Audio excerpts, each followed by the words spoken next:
Hello mga gar, magandang araw na naman sa inyo. Nakita nyo naman ginagawa ko dito.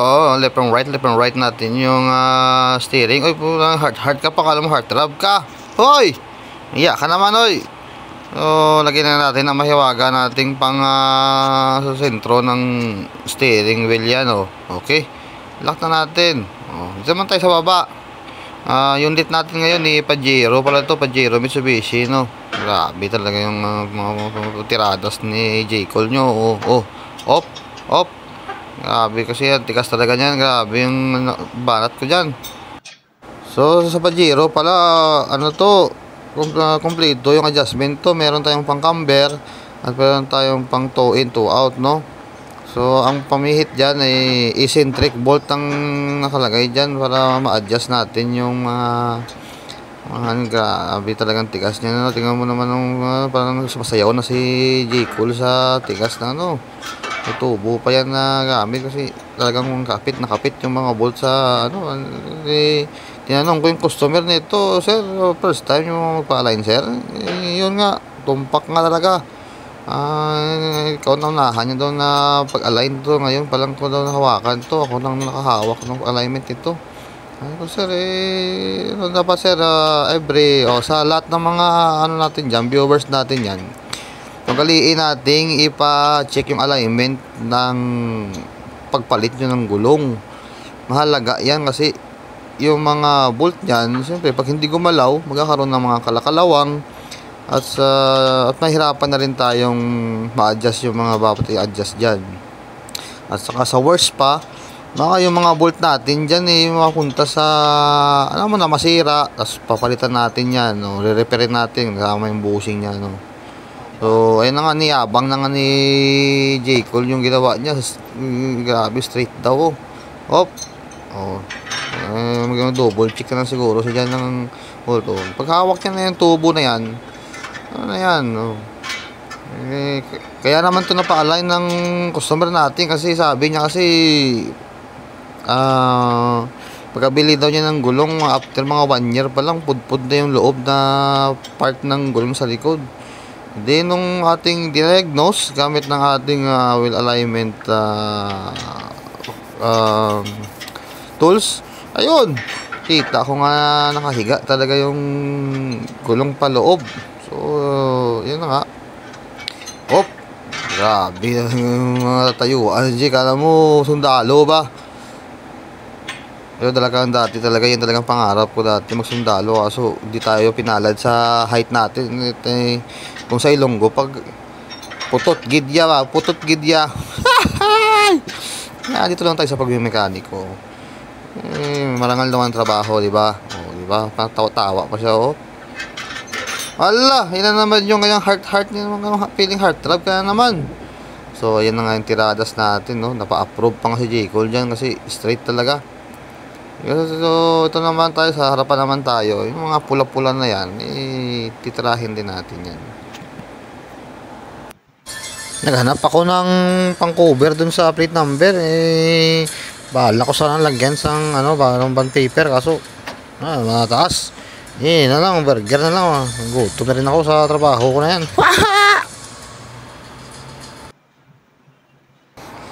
Simulan na natin itong yung mga pula-pula na yon, may mga part yon. May caster, at saka may camber, at saka yung ating toe in, toe out. So nakita naman natin doon sa picture na yung camber ay green talaga siya. Wala na tayong mag-uhin doon. Pero yung caster saka yung toe in, toe out natin, natin adjust. Yan pagka titiras tayo ng malaki, based on experience, hinahanap ko talaga muna kung saan yung camber saka caster. Normally ang caster medyo mahaba siya kasi pag pinihit ko siya dapat hihilain niya yung shock absorber.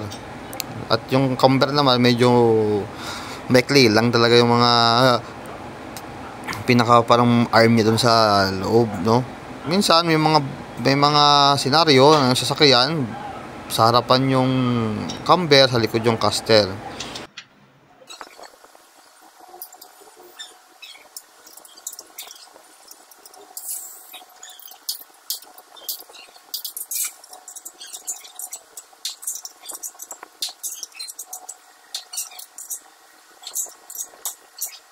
Okay, tapos na ata ni J. Cole ba?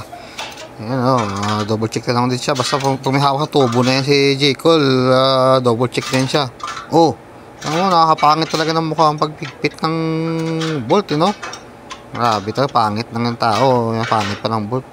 Napasayaw na nga siya sa tuwa, Nakita nyo naman na okay na, green na. May pa tayong isa. Yung pula na yun ay tow.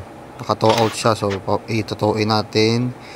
Pasok kami sa specification ng Pajero. At hanap sa... Uy! Papakyot pang gago niya. Ang pakyot dyan. Tapusin mo na yung trabaho mo. Oras na. Titirahin naman niya yung tie rod, expecting na natin na matigas din yung bolt ng tie rod. Tinubo na ni Gio. Yun nga pala yung customer ko sa likod. Lakad-lakad siya. Buti hindi siya lumapit. Kasi pag lumapit siya, titigil ko yung pag-video ko. At syempre hindi tayo pwede basta-basta mag dito. Makita niyo yung tubo na yon. Yun yung pag-asa ko. Pag sobrang higpit na talaga. At hindi na mapihit. Kailangan natin lagyan ng pwersa. Dito kasi sa Saudi, hindi ka basta-basta makapag-video ng mga pang-content. Kay pagka gusto mong video ng salakyan nila, paalam mo muna sa kanila. Kasi minsan may mga ayaw mong pa-video ng mga sakyan nila. At restricted ba? Kumbaga, privacy ng bawat tao dito. At syempre ginagalang din natin yung mga ganong mga sa kabilang side na tayo. Okay. Mukhang matigas din mo dito, Grabe yung persahan ba? Diba? Ginamitan din talaga ng mahiwagang yung yabi tubo yung lingkod. Ayun na lang, at medyo malapit-lapit na tayo sa katotohanan. Dahil idol ko si Matsuki Mechanic, gayahin ko para sa mag-intro. Pasok, J. Cole. Kunting recaster na lang. Recaster, check natin. Sa sentro ko na lang itong dra. Then, okay na tayo. Goods tayo. Dati, di ba pula? Ayun na. Sa likod.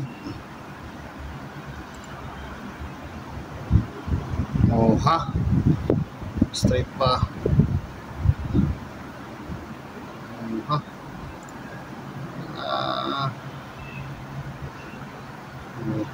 Recaster na lang, then sipat na yan. Thank you so much. Salamat guys. Ano daw?